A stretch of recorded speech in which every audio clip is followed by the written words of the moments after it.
Hello, listeners. Jordan here. I just want to let you know that you can listen to Nighttime early and ad-free on Amazon Music. Include it with Prime.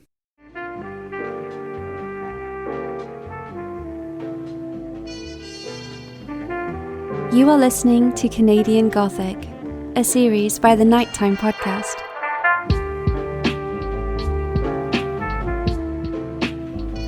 Hello, listeners. Don't bother getting comfortable for this episode.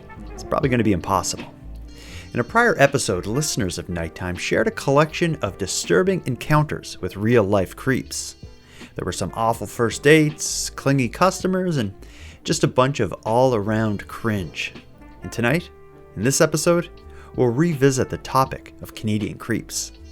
I'm going to be joined here by Canadian crime content creator Madelayne Klein to unpack a second batch of listener-contributed creep encounters. Additionally, we'll include coverage of some recent higher-profile creeps that found themselves in Canadian news stories. So get the hand sanitizer ready. You're going to feel a little dirty after this one. Let's get into it.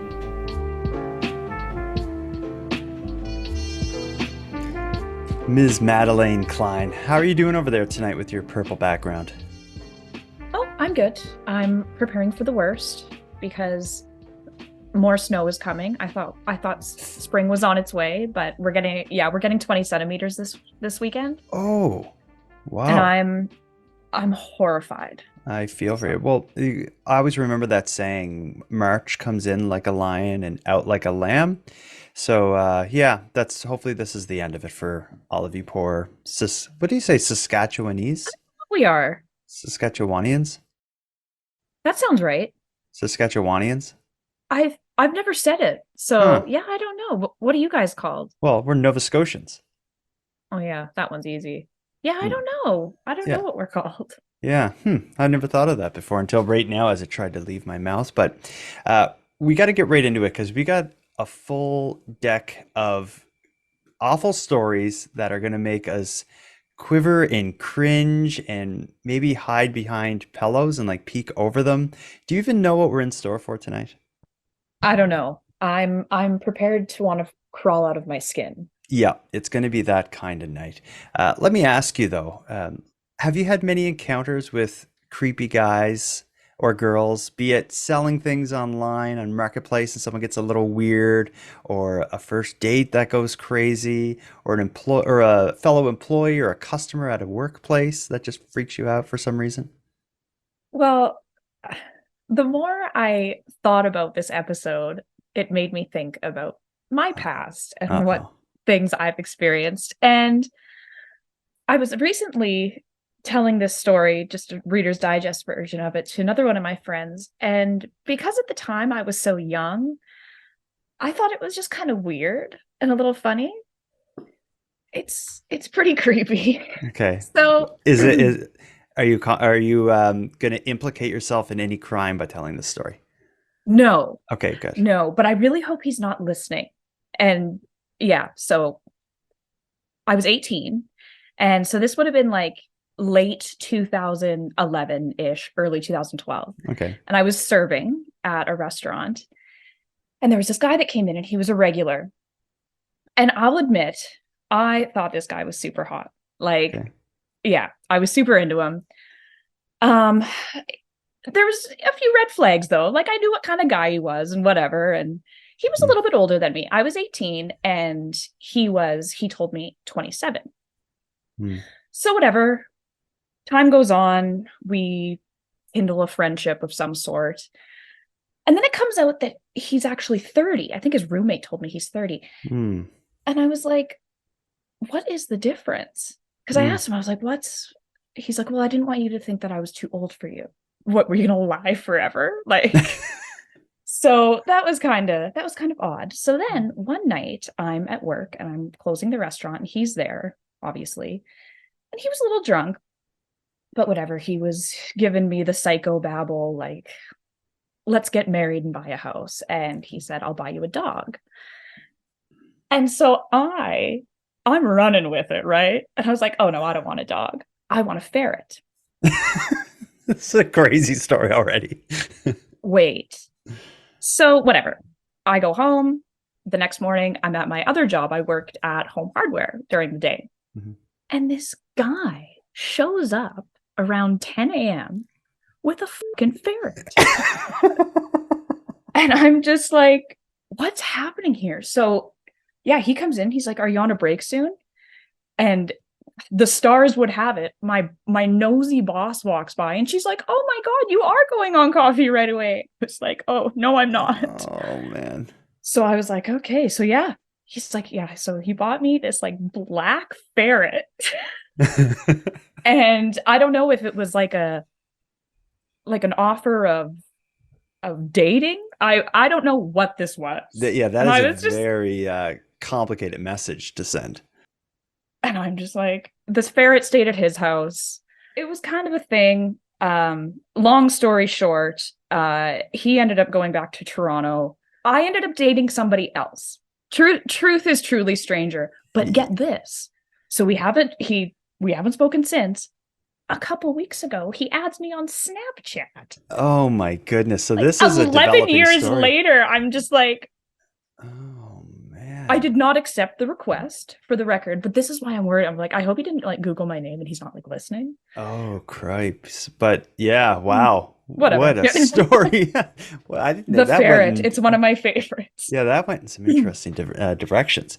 So like that's creepy, right? It is creepy, but you know what? Nothing surprises me anymore. What happened was a little over a year ago, I think a listener wrote to me and they're like, I had this crazy experience with a creep, and I was like, yeah, like we'll share it on my show. And then I put a call out to other listeners, like if anyone else has had a weird experience with a a man or a woman, whoever, and I gave some examples like a bad first date or a weirdo at work, that sort of thing. Send me a voice memo and give your story, and I'll compile it all in an episode.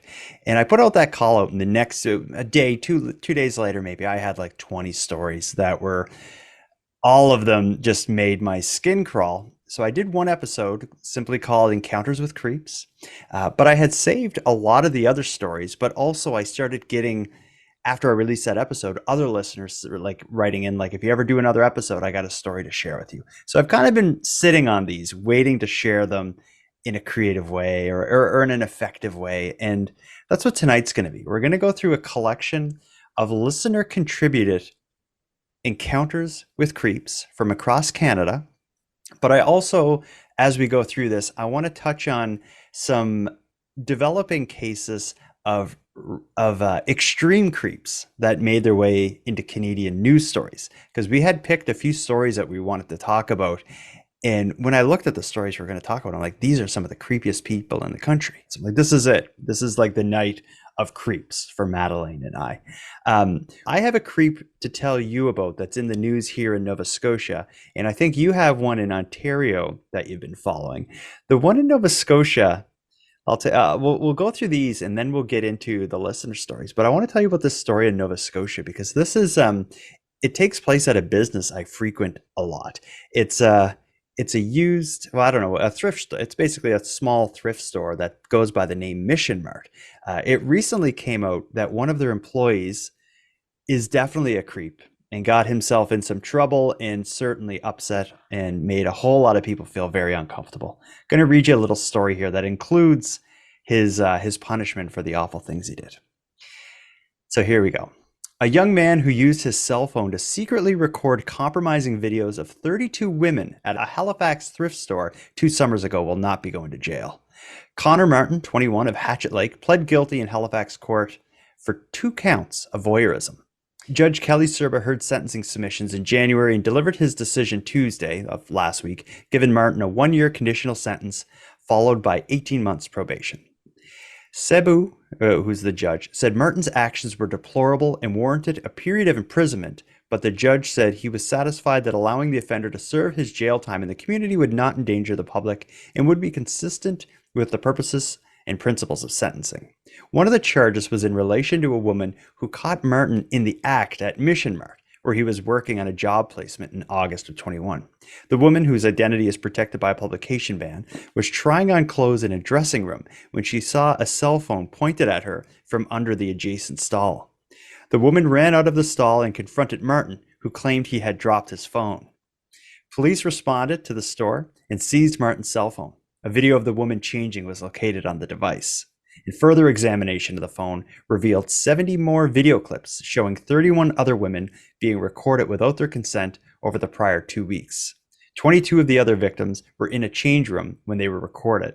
Martin also aimed his cell phone up the skirts or dresses of 9 of the women while they were shopping in the store. Martin, who lost his position at the store, confessed to police and said he had not uploaded the videos to the internet or sent them to anyone. He said he had thought about doing this type of thing when he was going to Halifax High School, but never did it. Asked why he committed the offenses, Martin told the investigator, "I guess I was just bored." So I'm going to end it at that. So that's sadly, I don't know how uncommon that sort of thing is. You hear about that a lot. This one struck me because, for one, it happened in the store right around the corner, and the way he gets caught in the act, and then his punishment is a very light slap on the wrist. He's basically getting like a year of probation. It's ridiculous. Mhm. And he got away with it for 2 weeks and multiple videos with multiple women. How did he? But then that begs the question: how many people do this and don't get caught? Yeah, seriously. And You if know? he's working, like he's doing this while he's working, and I saw this guy, they have some photos of him in the news, just like, like walking in and out of the courtroom. He's just he's just the most typical creepy looking guy. He has like a thin beard, but a big beard, and he's just young and weird. And he looks like and just from the articles, he's giving incel. Mhm. He's like, yeah, like I'm lonely and vulnerable. I'm like, that's no excuse. Like, they're showing way too much sympathy to this guy. You're lonely and vulnerable, but the women were shopping. Yeah, right. Period. And well, I was going to ask, so you've been to this store All the time. I was there 2 days ago. What did the change rooms look like? Like, how big is this gap between stalls? It's just similar to like 2 stalls in a bathroom, basically, except they're in the middle of the way the store is set up. It's just a big open space with all racks of clothes and books piled up and random stuff everywhere. And then just over in the corner, not too far from the front cash, which is maybe where he was working, there is 2 or 3 stalls next to each other where it's not like you wouldn't have a ton of privacy. It'd be the kind of thing where you go in just to, to check the fit of a shirt or pants or something. It's not like a separate area or anything, but if he was working there, he very easily could have been over there acting like, oh, I'm sweeping and cleaning the floor. I've been down with my phone. And like, I'm glad the woman who caught him, by the sounds of the article and the facts of that case, she confronted him right away, ran out of the stall and got him. He had his story. I dropped my phone, but the cops showed up anyway. So I don't think she bought it. No, and good thing she didn't. Yeah, and he also didn't, like, whatever happened, she must have kept the phone away from him, because you would think his first thing he would have done would have been delete the video or something like that. The police showed up and found it. So, yeah, run the heck out of the store or something. But exactly. Oh man, it's just the idea that could happen in public is and the poor women of Halifax reading that story, that shop there, that have in the last, however many weeks, they're like, oh, they probably just, their skin's probably crawling. Yeah, certainly.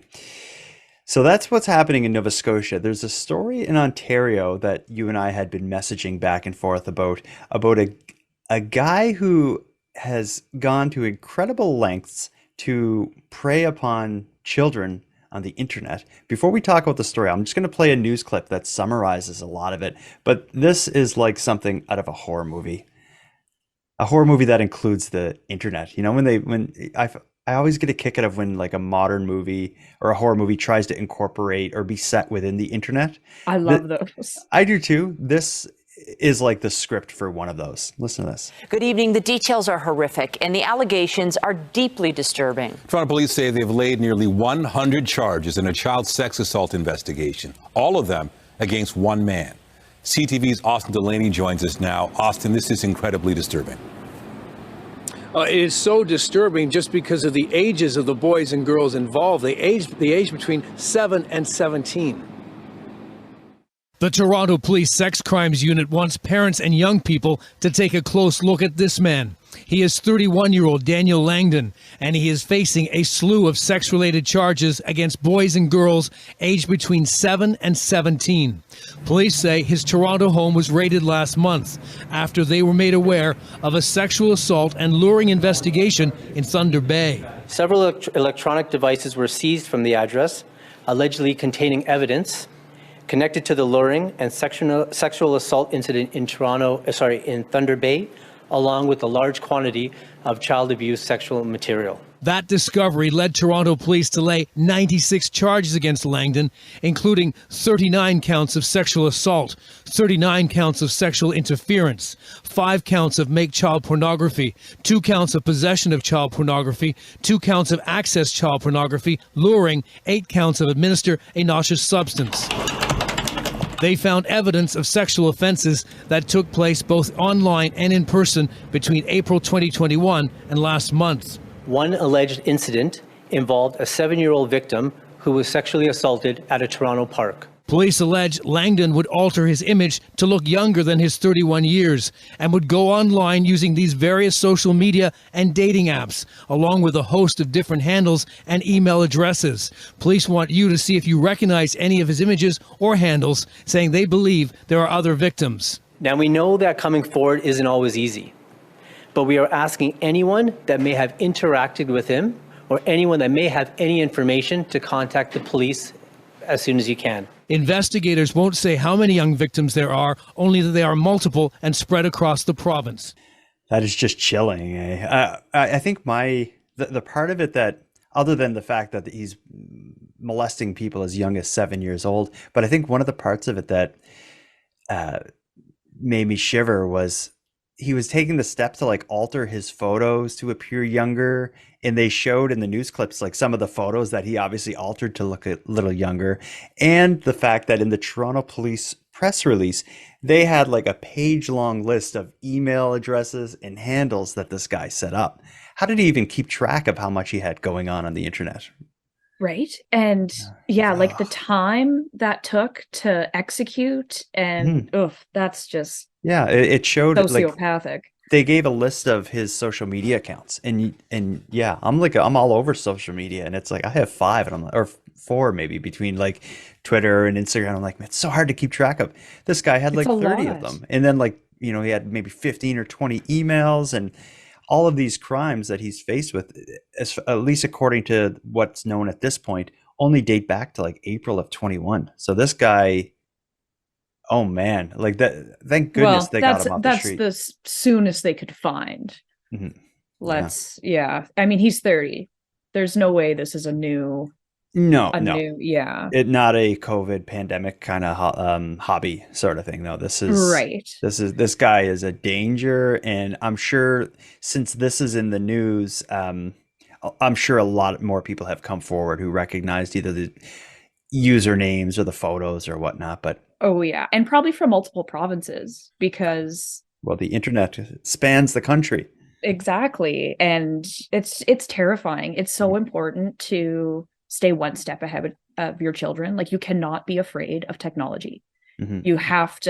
You can't ignore it. Yeah, you can't ignore it because it's there, and it's also in everything. Like it doesn't live just in laptops anymore. It's everything is connected, whether it's a gaming console, your iPad, your phone, your laptop. Kids are at school and they use these devices, so it's just, you don't really get a chance to turn it off. So it's it's something. But those 2 stories we just covered are 2 mainstream news events of things that are happening, but I want to get into the listener contributed stories. Neither are as extreme or salacious as those, but I think they'll give a sense that stories like the ones we just heard seem to start all over the place. Could be on a bus, could be in a Burger King, could be at Pete's Foutique, which is a popular grocery store in downtown Halifax. Let's get into some here. Let's start on the bus. How about that? Okay, sounds good. Listen to this. This is from Christina. Hi, I just finished listening to your episode about creeps, and I wanted to submit something. This isn't one of my own stories about a creep, although I have my own. It's one that I witnessed, and the reason I really want to share it is because I saw the interaction take place and what happened afterward. So this took place on a city bus in Montreal a few years ago, and some guy was, pestering this young woman on the bus, and she, asking her questions, and she was saying how she was visiting from Australia, she'd be heading home soon, and it was very clear by her tone of voice and her posture that she was not interested and did not want to be interacting with this guy. And he clearly did not get it. And, there'd be a pause, and then he'd turn back to her and just be like, "So, do you like music?" And this poor woman, like, I'm sitting there watching and thinking, okay, do I intervene? Do I go and pretend that I know her, just to get this guy to stop harassing her? And I am like a 5'1" lady, so I'm not exactly the most imposing person. And I didn't. And that's a battle that I often struggle with. Like, do you get involved? Do you not get involved? And I think a lot of people feel that way. And I am so glad that I did not get involved. What happened next is this guy who seemed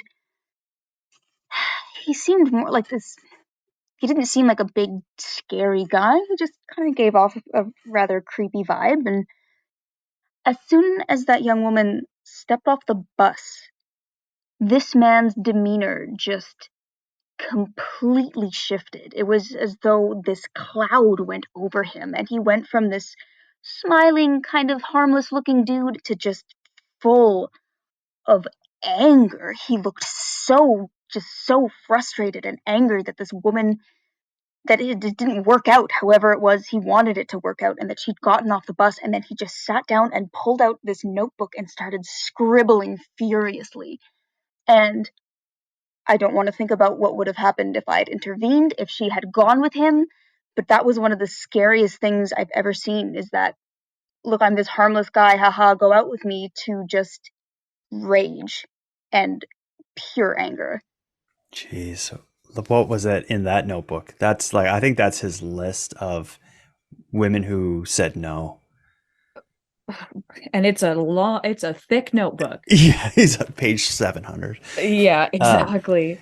That's that she was able to see it happen, and then the after effect after the woman who was, I don't know if the victimized is the word, but the woman who was bothered by him when she got off the bus, this Christina was able to share with us, kind of what happened after, so it's kind of an interesting insight. Like, I think most people have seen kind of situations like that where someone is approaching someone and you can tell, like, this isn't cool. And I think lots of men or women, because everyone's like this, or everyone has maybe dated somebody like this, or knows somebody that has dated someone like this, but we all know someone that is just like, can be vile and just horrible, and then within the same minute in front of other people be like charming and just, and it's like, it's the abusive like vibes it gives, the narcissistic. It's this guy, the image, like the way she told the story, when I'm picturing him scribbling in the book, I can really see him just raging, and that rage, had, I don't know, maybe if she had felt uncomfortable, it was like, yeah, like, we can, let's go for coffee, or I'm going to this coffee shop, and he's like, oh, can I come? She can end up somewhere alone with him where that dark side can come out, like, so that's why I see, when I hear these stories, I think like, yeah, she's lucky she got off the bus and he didn't get off with her. And Christina, who left the message saying, I'm glad I didn't intervene, you may intervene when he's this kind of friendly, jovial creep, but people have a dark side, and I think she got to see both sides of this guy all in this one unpleasant interaction. And I absolutely I'm pretty sure he doesn't know she exists. This, what was her name? Christina, who shared the story. Yeah. So she got like a third party point of view, and he doesn't know that, which I love. Yeah, I do too.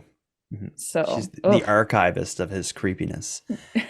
Let's get into another one. This is from Angela. Hi, Jordan. I just wanted to submit a story in case you ever have another episode of Encounters with Creeps. My first of many creeps was when I was 13 years old. I was shopping with friends in the Cherry Lane Mall in Penticton, BC. It's quite a small mall, especially if you come from a larger city, which I've since moved to. Anyways, I was walking down the hallway to the bathroom, and there was an older gentleman, maybe about 70, walking just ahead of me. I remember he looked back and he looked down on me and asked how old I was. I told him I was 13, and he said that I was quite developed for 13, eyeing my chest, of course. I was so uncomfortable. I remember making a 180, spinning on my heel and walking straight to the mall administration. I was told there was nothing they could do, which was really disheartening. And it's kind of shaped my opinion on people growing up. Anyway, thank you for giving us the space to tell our story. Oh. Like, the audacity. Why? It's gross, but it doesn't surprise me. Never surprised, always disappointed.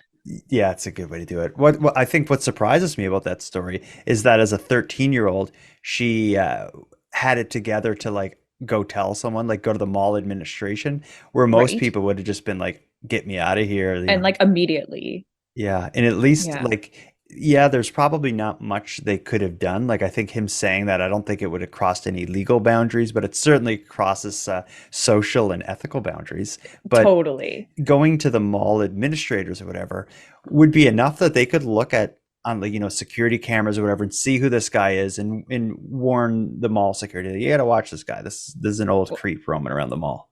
Exactly.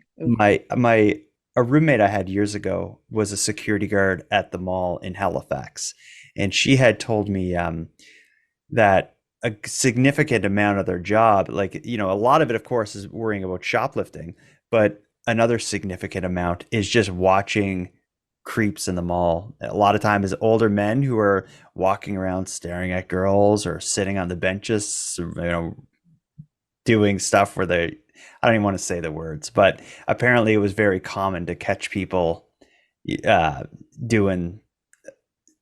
I can't say it, but it's gross. I shouldn't laugh at it. But the mall, I think, is a place that these creeps will go to be around younger girls or boys or whatever it is that they.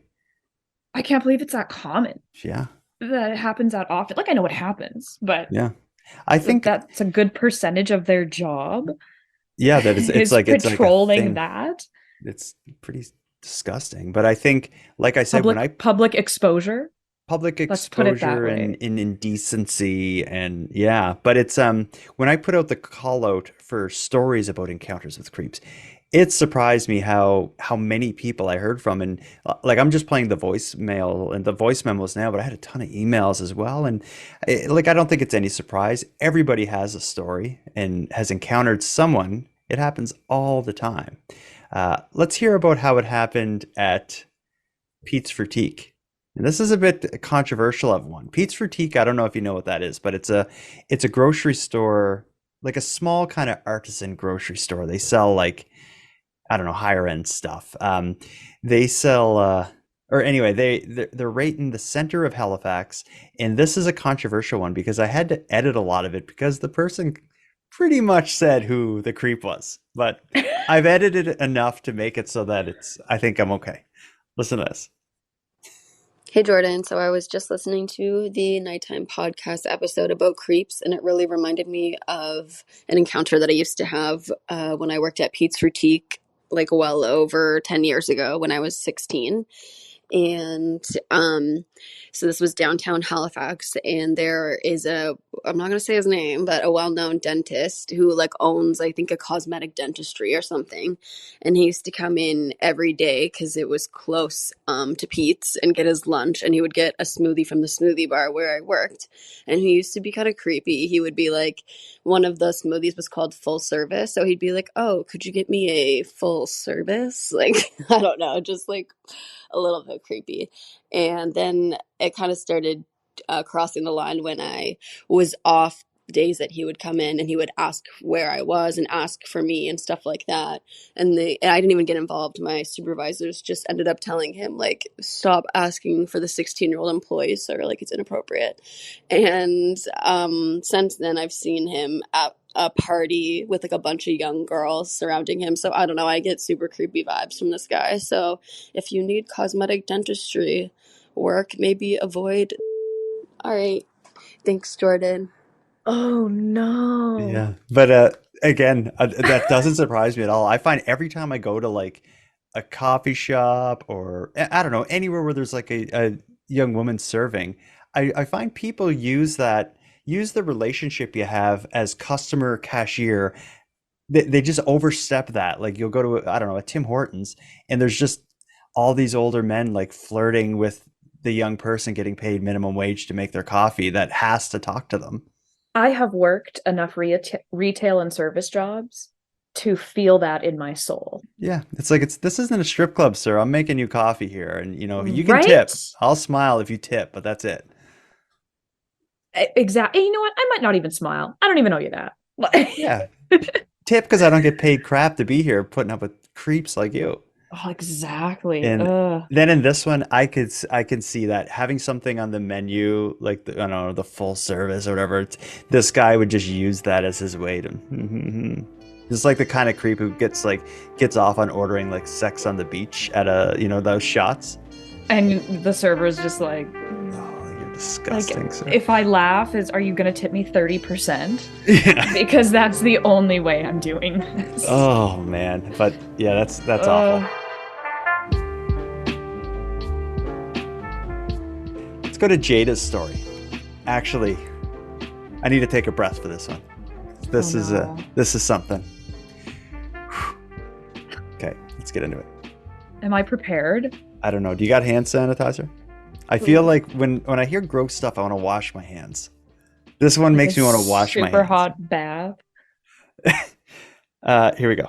I just heard your Creeps episode, and so I just thought I would give you another story. I was in a car accident on the way going back home from an internship one fall, and unfortunately I got into a car accident. A young girl pulled out in front of me on the highway, and so we were in an accident up to where the ambulance had to be called. She had to be airlifted. It was a whole thing. So I had to get in the ambulance, get an IV, had my shirt cut off and everything. So it's pretty traumatic experience. Luckily I was okay, just a little bit bruising and sore. But then the next day I get a random text message from a number I don't know. I'm thinking maybe it's one of the nice men who helped me actually when the accident happened on the highway. And turns out it was the paramedic. He had called. He had got my number for my patient information.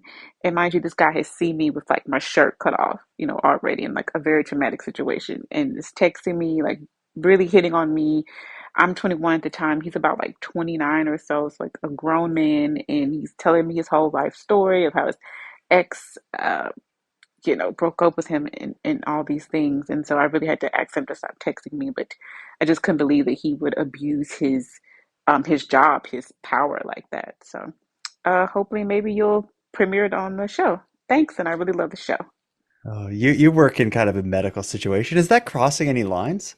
That is the biggest HIPAA violation. What's HIPAA? What the hell does it stand for? Why isn't this coming up? Here it is. It says protected health information, but okay, so it's basically, it's kind of like, so we have PIPEDA, which is like protecting your personal information.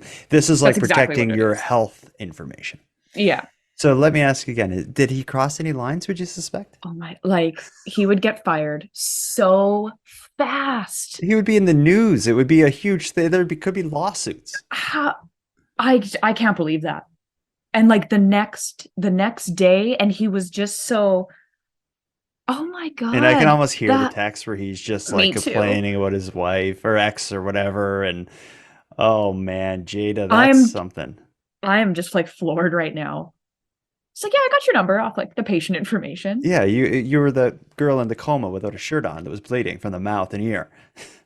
Do you remember me? No. You were medicated and clinging to life. Don't. Oh, God. that's bizarre. So of course it's a violation. He crossed every legal, ethical, social Oh, boundary. But does it surprise you? never surprised, always disappointed. Okay. That should be the name of this episode. Like under the HIPAA thing, you shouldn't even be looking up patients on Facebook. Mm.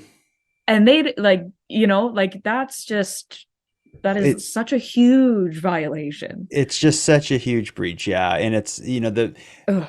health records would contain so much personal, complicated, sensitive information that this guy would use it as his own like Tinder database, basically. Well, he should be careful because I know in Saskatchewan, hopefully he is still not employed. There's no way he is. Oh no. But I know in Saskatchewan, like they do audits, and they have like I remember during my orientation, they told us about one specific case where I don't know who this woman would have contacted or whatever, but she contacted the auditors somehow and said, look, my ex's new girlfriend is a nurse. I want you to see if she has looked into my stuff. And she had. Lo and behold, she had. Ooh. Yep. That Or didn't go well. You can get flagged if you like search something that is like totally out of the realm of what you should be searching. And And there's a paper trail, well, like a digital paper trail for all that. In fact, absolutely. I just covered something recently on my series covering the Nova Scotia mass casualty. What had come out was like the Nova Scotia Health Authority had done some kind of audit, and they found that that records of people that were involved in the Nova Scotia mass casualty, the mass shooting, that health records of people affected or involved in that were searched on like multiple times by different people, and it turned out like they handled it internally, is what the Nova Scotia Health Authority said. It had something to do with the amount of time from when those accounts were accessed, or those files were accessed, to the time it was determined that the time that it was discovered that it wasn't criminal. But I'm sure there was some slaps on the wrist given. But I can see in some cases, I don't know, someone, let's say, for example, you work at a hospital or something and Justin Bieber comes in your hospital. There's probably some immature or just kind of foolish person who would be dumb enough to look at his records or something because he's a star. Totally. I'm sure that happens all the time. But I think it's something altogether, which of course that's wrong, but it's something altogether different. I think when you're looking at, your boyfriend's ex-girlfriend or whatever, and then it's even something worse if it's like a patient that you're attracted to that you cut off her shirt the night before and you're calling her up. Right. And like texting her. Yeah. Hey. That is, man, he put his job and probably freedom on the line doing that. I would love to know more about who this person is, because I guarantee if you search his name, you're going to find some articles about probably something that he did. Anyway, that's awful. You should feel safe in an ambulance. Well, any medical setting. Yeah, or at least you should feel safe with your information in a medical database. Isn't going to be used for soliciting dates. Right? Like, where am I? What is this? Is this a game show? Mm-hmm. Let's get into so we just went through a bus. We were in an ambulance. We're in a grocery store. Let's go over to Burger King. Nothing good happens in Burger King. Never. Let's listen to this. So I have no idea if you're still accepting creep stories, but I have a couple of quick ones from when I used to work at a local Burger King.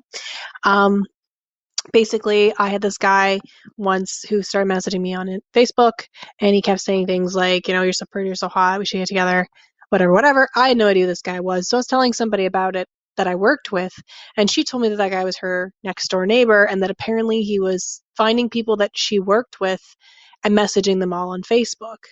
So we kind of were like, okay, that's a little creepy, weird. I blocked him, no big deal. Then he started showing up at the place I worked, at Burger King, and ordering food and whatnot. And anyway, this girl, long story short, she told her father, and he actually went next door and threatened the guy, told him to stop harassing, teenage girls that this girl was working with. The other story, same place, but it was for the gas station next door. I would go in and order, get like Red Bulls and stuff on my breaks.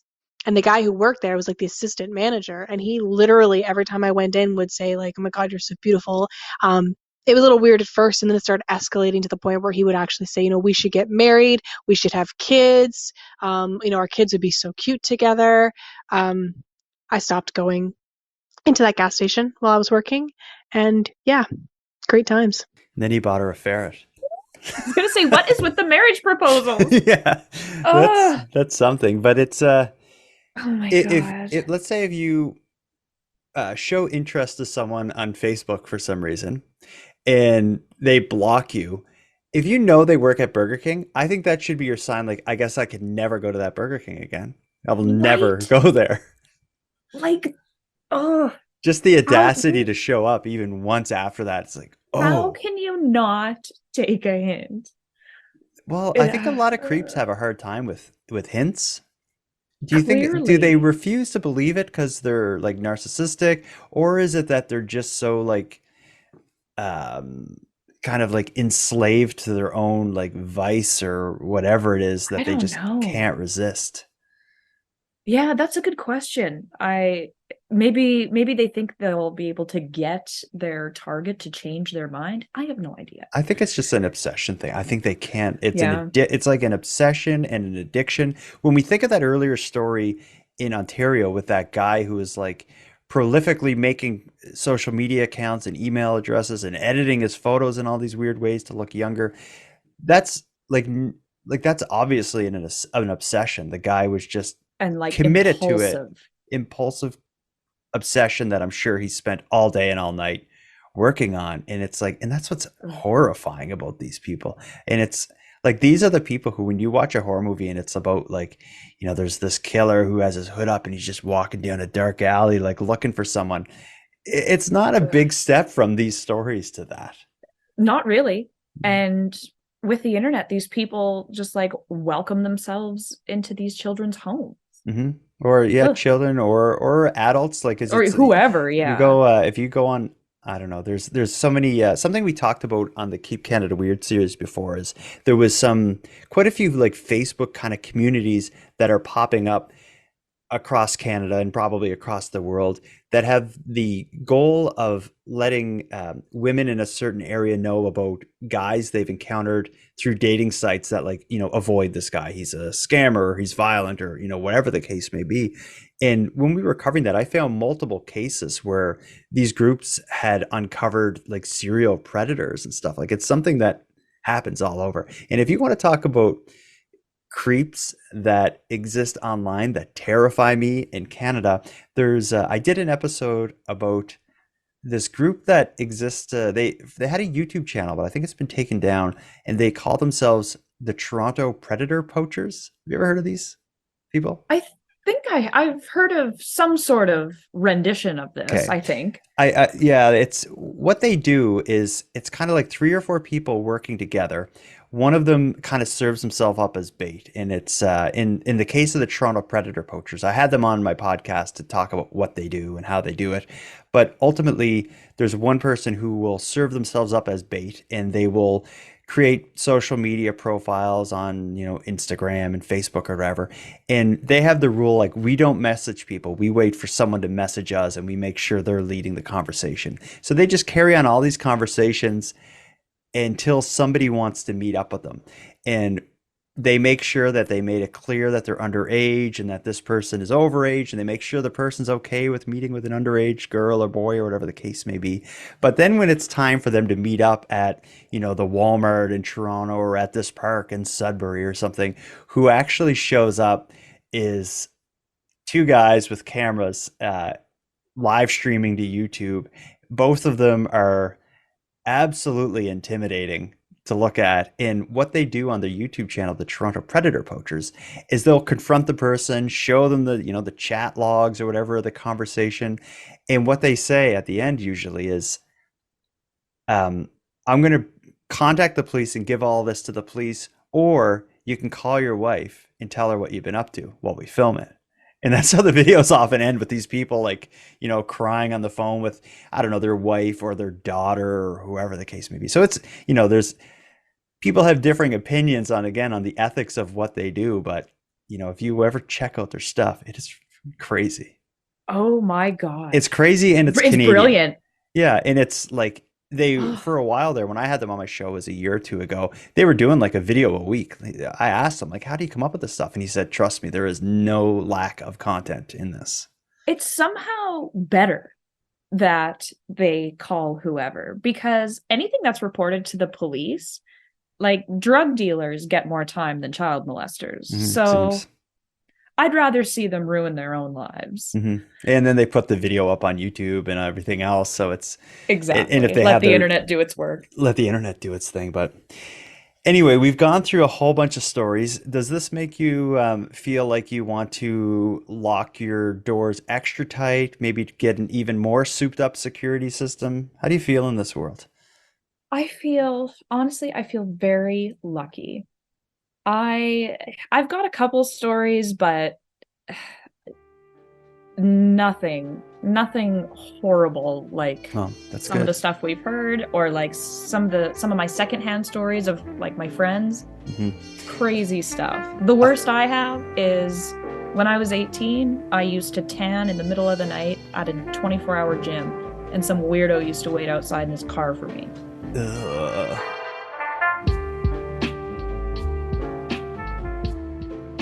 Let's wrap it up with another story of a developing or breaking case related to a creep in Canada. Actually, the creep starts in Canada, and this story starts in Canada, but it's actually playing out right now in Australia. This is like something, again, like something from a movie. It's a very dark story. It involves the murder of Amanda Zhao, who is a young woman who was killed, I think, in 2002. She was killed in Vancouver, BC. In short, her live-in boyfriend was arrested for her murder after she was found, I believe, stuffed in a suitcase in like a park in Vancouver. He was found guilty, but he left the country to, I think, first to China. The Chinese government took him in and gave him a pretty light slap on the wrist. Well, he left 4 days after her body was found. Oh, yeah, he bounced. Her body was found. He was like, see ya. And I don't think he was sentenced till like years later. Yeah, like they ended up doing 6 or 7 years later. They did the trial in China. And that's where he was like, the Chinese government arrested him and did the trial there. And I think it was like 7 years or something he got. But the guy is in the news again in the most bizarre way, and this guy is a certifiable murdering creep. Listen to this story. A man convicted of killing his girlfriend in Burnaby and stuffing her body in a suitcase more than 20 years ago is now claiming she's still alive. Ang Lee has applied for refugee status in New Zealand, insisting he was set up. As CTV Shannon Patterson reports, a Vancouver MP is speaking on behalf of Amanda Zhao's family and urging Ottawa to get involved. On October 9th, 2002, Ang Lee reported his girlfriend Amanda Zhao missing from their Burnaby apartment. 10 days later, the 21-year-old Chinese student's body was found near Mission. She'd been strangled. Amanda's body was found in a suitcase, stuffed in a suitcase. After fleeing Canada, Lee was sentenced by a Chinese court to 7 years in prison for killing Zhao. Now 38 years old, he's living in Auckland, New Zealand under a new name and professing his innocence. Lee has applied for asylum there, telling an Auckland newspaper, "It was a political setup by the CCP to get me in trouble. I believe Amanda could still be alive and walking around somewhere." Amanda's family came to Canada to identify the body. DNA testing was done to verify that, in fact, that was Amanda Zhao. So to simply say that somehow she's walking somewhere, alive somewhere, is absolutely disgraceful. Vancouver East MP Jenny Kwan has written to 4 Canadian ministers on behalf of the Zhao family, asking them to share information about Lee with New Zealand immigration authorities, who rejected the convicted killer's initial refugee claim and are now processing his appeal. Criminality is a key piece in making a determination for anybody's refugee status and immigration status. So Canada needs to make sure that we share all of that information with them. The Chinese court that downgraded Li's murder charge to manslaughter also ordered him to pay $250,000 in damages to Zhao's parents, but they haven't seen a penny. Instead of serving life sentence, his sentence was reduced to 7 years. Instead of paying for any compensation for the family, he has not. And now he's claiming that she's alive. And so for the family, it is extremely upsetting, and she wanted to bring a clear message to the government of New Zealand, to the immigration department there, that Ang Lee is a liar. A liar and a killer, now living half a world away from the city where he took his young girlfriend's life. Yeah, I misspoke there. I said Australia. This is happening in New Zealand. But this fella, it was a setup by the Chinese government. She's not actually dead. That's just bizarre. And how did he get into any other country? Yeah, well, I guess his conviction was downgraded to manslaughter, and I think he did his 7 years. So maybe maybe he was free to travel there, but now he's like seeking asylum, saying like, I can't go back there. The Chinese government is trying to, do these horrible things, and they made up this murder. But he did confess to doing it. They identified the body. Yeah, but he needs some sort of psychiatric testing done. Yeah. Well, something's wrong. The story of how his version of how he actually killed her. So she was found strangled and stuffed in like a suitcase, but according to him, it was a pillow fight gone wrong. He couldn't have come up with anything better. That is what he came up with. Yeah, I guess he hit her really hard with a pillow, and I could never be called for jury duty. I could never be a judge. I could never be a lawyer. I would have laughed in the courtroom in his face and been like, you're not going to believe this clown, right? Yeah. But it seems like, reading between the lines with this story, it seems like her family, Amanda Zhao's family, is aware that he's trying to do this in New Zealand. The MLA is even supporting this family by speaking out. Like, that wasn't like some kind of like advocate or relative or something. That was like the MLA speaking on the family's behalf. But I think they're trying to get the story out there in the news so that the New Zealand, immigration people are like, whoa, we're not letting this guy here. Get the hell out of here. Well, and I will never understand women that fall in love and marry killers. Like, I just don't, because he's married and has children now. Oh, he is? I missed that. Yeah, I read that in like an article or something. I would be willing to bet not my life, because who knows, but I would be willing to bet substantial amounts that his wife doesn't know the whole story, or only knows and believes his version of the story, which I think probably differs from the facts of the case. I guess. But if I was dating a guy whose ex-girlfriend was found in a suitcase and he was a suspect, I don't think I'd even give that a, you know what I'm saying? Like, even if you believe him, it's still a red flag. That's pretty out there. Like, yeah, that's something.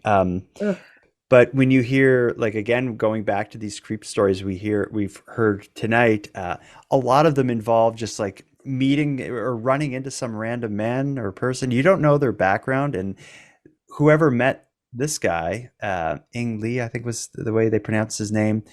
You run into someone like that on a dating site or something in New Zealand. You're like, oh, he seems like a decent guy. And well, exactly. Yeah, you have no idea what these people are capable of. Also, I think they mentioned in the article, he changed his name, so he uses a different name now.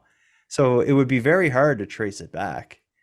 Well, I think a good comparison would be Ted Bundy, because wasn't he like really good looking and attractive? Like, not my type, but I can see how others could be attracted to him. And charismatic and looked like... That's a good word. Yeah. But then as soon as these women, whatever, they trusted him, and as soon as they were in that vehicle, they probably saw that scary switch. Like the dude who started scribbling in the scribbler. Yeah. They saw him, like, he would, like, because you could, it doesn't matter who you are. If you have to turn it on, whatever it is, for a job interview, or a customer approaches your work or comes into your work and you're just not in the mood, you can turn it on for a minute if you have to. And I think a lot of these predators can turn it on when they have to. And then when they don't need it on anymore, they just open their scribbler and start maniacally adding names to the list of people who've wronged them. The long scroll of wrongdoing. That's the only thing I can imagine. What else would he be writing? Well, in that situation, hate mail. Just the word hate, just over and over again, writing it. Dear diary, another one. Yeah. Well, this has been something, Madelayne. You feel all right? Do you need to wash your hands? Are you going to how are you going to come down from this? I'm gonna go decompress. Maybe take a nice hot shower. Another one. We have guard cats, so you're okay, right? Oh yeah. They're pretty good. Yes. As he's beside me yawning. Yeah. Wants to get like, belly rub from the killer. Right. It's like, what about snacks? Yeah. All right. Well, Madelayne, it's been disgusting tonight. Yeah, it has. Thanks again. I'm glad we got through it together, though. It's always a pleasure. Well, kind of. I think what really bothers me with creeps is that they're everywhere. You're never safe from them. It's not like this, like lightning strike of like, there's this crazy like murder and, it's all this big mystery or something. This is just literally like all over the place in every town in Canada. And they could ask anybody. You can know them. They can be strangers. You can be attracted to them. Mm. And then they're really not attractive. A ferret is not a sensual gift or a romantic gift. It is not. Her name was Jasmine, and he named her.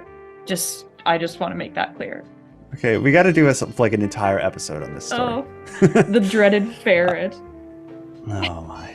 All right, well, Madelayne, thank you again, and we'll be back soon. See you whenever.